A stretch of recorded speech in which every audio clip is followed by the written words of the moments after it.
Hi అండి, అందరికీ నమస్కారం. వెల్కమ్ టు ఆంధ్ర పల్లె వంటలు.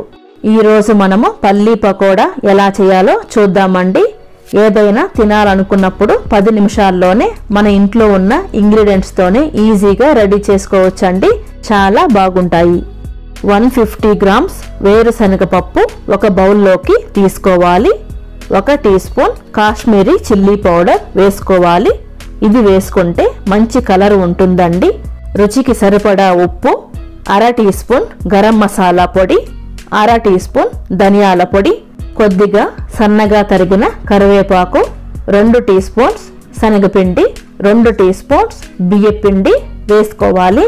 కాశ్మీరీ చిల్లీ పౌడర్ లేకపోతే మామూలు కారపొడైనా వేసుకోవచ్చండి. 1/2 టీ స్పూన్ అల్లం వెల్లుల్లి పేస్ట్ వేసుకొని అంతా ఒకసారి బాగా కలపాలి. మీరు ఎక్కువ పప్పులు చేసుకునే పని అయితే దీన్ని బట్టి కొలత వేసుకొని చేసుకోండి.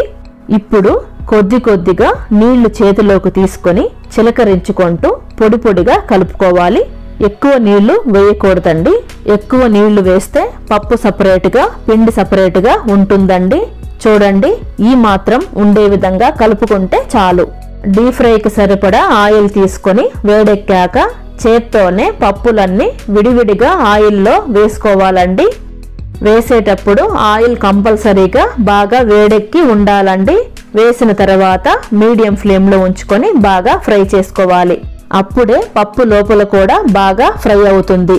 కొన్నిసార్లు వేరుశనగ పప్పుల్లో ఎక్కువగా చేదు పప్పులు ఉంటాయండి. చూసుకొని తీసుకోండి.